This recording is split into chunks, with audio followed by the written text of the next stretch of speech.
Thank you very much.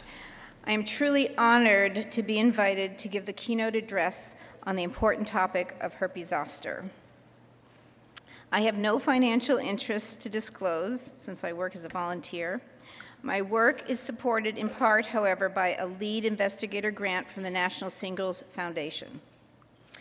Zoster is a common disease with over 1 million new cases per year in the USA alone, including 10 to 20% that affect the trigeminal nerve. 1 in 3 of us will have zoster in our lifetime. Over 90% of people with zoster are not immunocompromised. A common misconception is that healthy people are not at risk for zoster and its potentially disabling sequela, when in fact we are. As you are all well aware, herpes zoster is caused by reactivation of latent varicella zoster virus in persons who have had chickenpox, usually resulting in a painful, unilateral, fascicular rash in a dermatomal distribution. We get shingles from our own chickenpox, not from someone else. The typical zoster rash obeys the midline and is often preceded by pain. The diagnosis is easy when the rash is present, but if the rash is mild, delayed, or absent, the diagnosis can be missed. Herpes zoster sine herpeti is the term used since the 1950s to describe dermatomal radicular pain due to zoster without a rash. It can be associated with severe uveitis. And only 2/3 of patients with strokes due to zoster have a history of a typical rash. So zoster without a rash is not rare. The incidence of zoster is increasing in North America, Europe, and the Asia Pacific for unknown reasons. There is no consistent evidence this is because of decreased immune boosting due to vaccination against chickenpox, as the increase in zoster began before this vaccine was introduced and is not correlated with coverage of the population by it. The mean age of onset in the USA is 52 years. This is not new, as even in the early 1970s, almost 60% of patients in a paper on geriatric herpes zoster were less than 60 years old. While the rate of disease goes up with age, the number of cases of zoster, including herpes zoster ophthalmicus, peaks among persons in their 50s. And I am one of these healthy persons who got herpes zoster ophthalmicus in my 50s. So another common misconception is that zoster is only a disease of the elderly, when in reality, it affects people in their prime too. Complications of herpes zoster ophthalmicus include chronic eye disease and postherpetic neuralgia. Anterior segment complications can be categorized similarly to HSV eye disease. Postherpetic neuralgia, defined as dermatomal pain and/or itch lasting more than 3 months, is not reduced by recommended acute antiviral treatment. Current treatments for postherpetic neuralgia are not very effective or well tolerated. Risk factors for postherpetic neuralgia include increased age, increased severity of the acute pain and acute rash, as well as herpes zoster ophthalmicus. It is associated with evidence of chronic active VZV infection. Its negative impact on quality of life, not surprisingly, is directly correlated with the severity and duration of pain. Zoster is a risk factor for the development of major depression and is the most common cause of suicide due to pain in people aged 70 and older. I will share one of many anecdotes that have been sent to me. Herpes zoster and the postherpetic neuralgia which followed it ruined the past 6 months of my 92-year-old mother's life.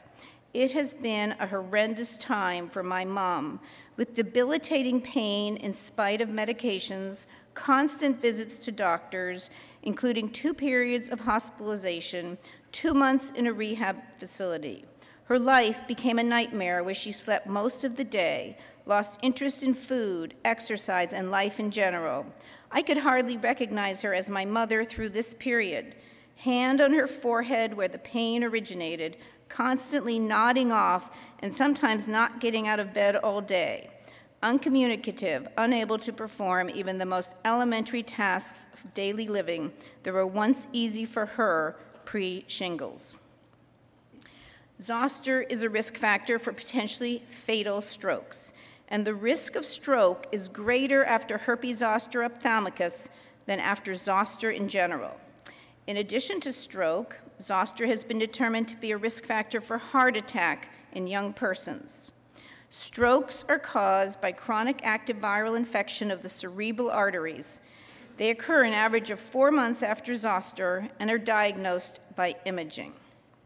2 large population-based studies have confirmed there is an increased risk of coronary artery disease after zoster in relatively young persons, with the possible explanation given that chronic VZV infection results in inflammation contributing to coronary artery disease, and the recommendation that prolonged antiviral treatment requires further investigation. The association of zoster with a subsequent diagnosis of cancer was discarded in the 1980s, but is now supported by population-based studies showing an increased risk of diagnosis of cancer, and in particular lymphoid malignancies after zoster. New and important information for ophthalmologists is the finding of VZV antigen and DNA in temporal artery biopsy specimens of patients with suspected or proven temporal/giant cell arteritis, first reported in case reports and small case series.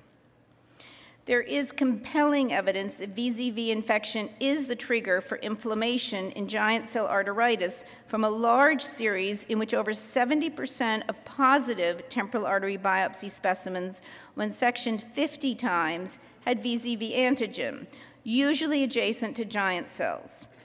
Antiviral treatment may benefit steroid-treated giant cell arteritis patients, with the optimal antiviral regimen yet to be determined.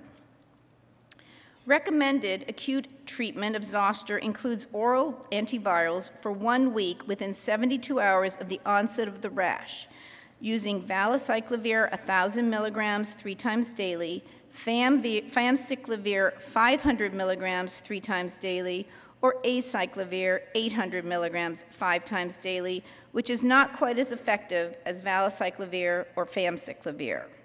This treatment reduces chronic eye disease from 50 to 30%. It has recently been suggested in the New England Journal of Medicine that, quote, antiviral treatment is most beneficial for persons who have complications or of herpes zoster or who had increased risk for complications, such as older persons and immunocompromised persons. However, in my opinion, antiviral treatment should be given to all people with herpes zoster as soon as possible, as complications typically develop more than 72 hours after the onset when treatment should be given, and can occur in relatively young and healthy people.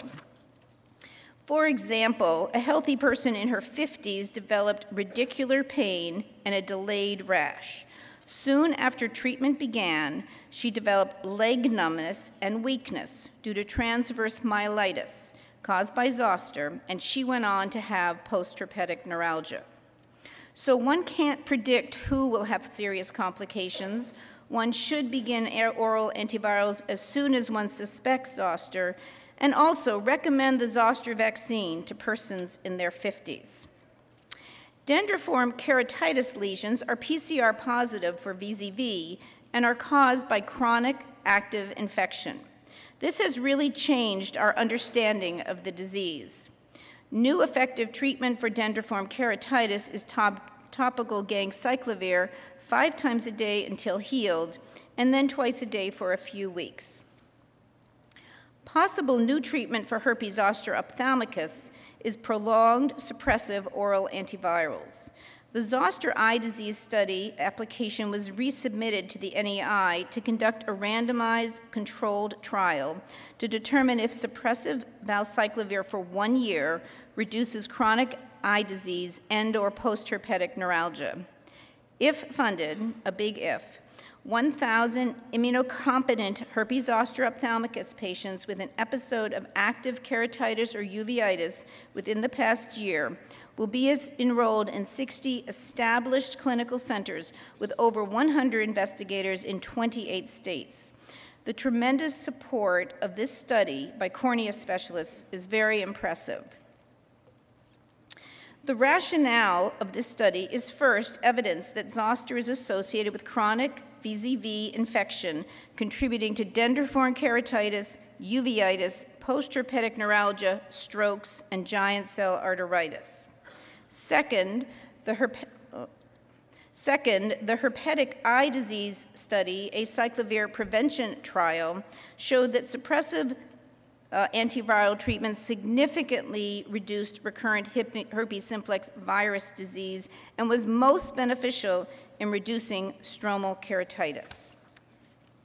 Pilot data exists from a retrospective study conducted in Italy, which showed that suppressive antiviral treatment significantly reduced recurrent episodes of inflammation in both HSV and HZO patients.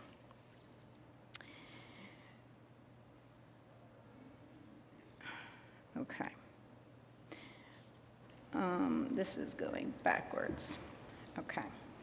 With regard to prevention, fortunately, there is a vaccine against zoster. A landmark randomized trial of the zoster vaccine live in immunocompetent persons aged 60 years and older showed a 61% reduced burden of illness, a 66% decrease in post-herpetic neuralgia, and a 51% decrease in the incidence of zoster. The efficacy against the incidence of zoster was greater among vaccine recipients in their 60s compared to 70s, but the effect on disease severity was greater in older persons. In 2006, the zoster vaccine was approved by the FDA, and in 2008, recommended by the CDC for persons aged 60 years and older without impaired cellular immunity. In 2011, it was FDA approved for persons aged 50 and above after a study showed a 68% decrease in incidence of zoster in people in their 50s, and this study was done in Europe. In my opinion, it is better to get the zoster vaccine in your 50s and 60s, but it is never too late. Worldwide, the zoster vaccine is licensed and available in many countries, but outside of the US, insurance coverage is exceedingly limited. Due to underuse of the zoster vaccine, it has not yet affected the global epidemiology of the disease. The CDC continues to recommend the zoster vaccine for persons aged 60 and older because they state that complications increase with age and the duration of the vaccine is uncertain. They base their recommendation on very limited data from a single paper on non-pain complications in persons in their 50s. Information regarding the duration of efficacy in persons aged 60 and older from the short-term and long-term prevention studies shows that the vaccine efficacy wanes after 8 years and for incidence of disease and 10 years for burden of disease and post-herpetic neuralgia. There is no data on duration of efficacy in persons in their 50s, but it may be longer as age at vaccination has been reported to be more important than time since vaccination in determining efficacy. Revaccination after 10 years is an option worth further investigation. In the CDC's cost-effective analysis based on the same limited data, the incremental cost-effectiveness ratio was much higher when one vaccinates at age 50 than 60. However, in an analysis from the United Kingdom, the cost-effectiveness was similar and acceptable for vaccination in persons in their 50s compared to 60s. In the UK analysis, if the duration of efficacy of the vaccine is 10 years and the cost of a booster is included, the vaccine remained cost-effective. Contraindications to the vaccine are well described in the CDC website and consist primarily of diseases and treatment, affecting cell-mediated immunity. The main adverse events are local reactions at the injection site, which are significantly more common in younger vaccine recipients. In the ophthalmic literature, there have been case reports raising issues about the vaccine. In 2 patients with a history of herpes zoster ophthalmicus 4 years prior to vaccination, recurrences of ocular inflammation developed 3 to 5 weeks after vaccination, consistent with an immune response to the vaccine.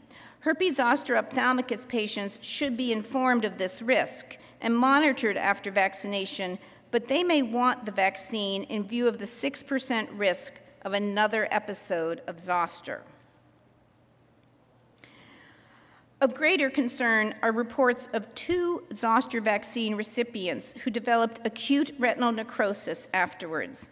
The vaccine was contraindicated in 1 patient who was immunocompromised after a renal transplant. The other patient had end-stage renal disease, which according to the renal literature is associated with immune cell dysfunction, but is not a current CDC contraindication. It is very important to remember that the zoster vaccine live is contraindicated in persons with impaired cellular immunity. Underusage of the zoster vaccine in the USA continues to be a major problem.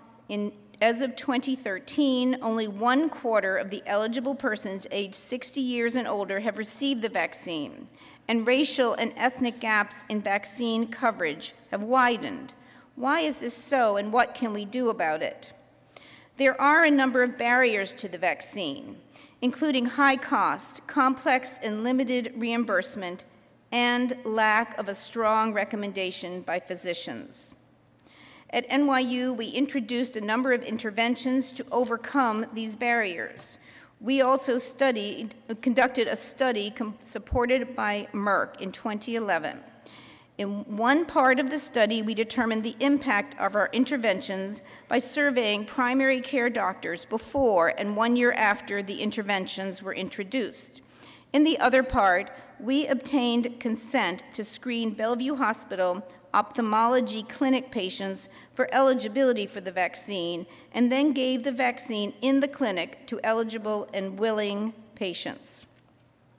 In the Bellevue Ophthalmology Clinic, the race and ethnicity of persons who agreed to have the vaccine compared to those who declined it were similar, suggesting that access and cost are the likely barriers to this vaccine among the underserved.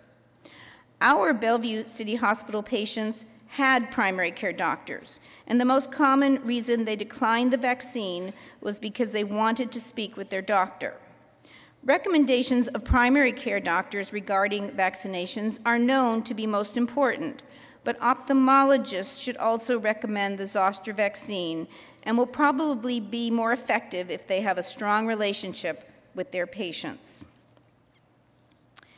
With regard to the impact of our interventions among primary care doctors, while significantly more knew how common a disease zoster is, they still did not consider the zoster vaccine as important as the flu and pneumonia vaccines. However, usage of the zoster vaccine at our pharmacy and the number of prescribers did increase following our interventions. The question remains, how do we encourage doctors to strongly recommend the zoster vaccine? In addition to the concept that first knowledge, then attitudes, and finally practices are involved in the implementation of evidence-based recommendations, I agree with the bioethicist Arthur Kaplan regarding the importance of a moral obligation to do the right thing in order to change behavior. An ounce of prevention can save a life. Thank you.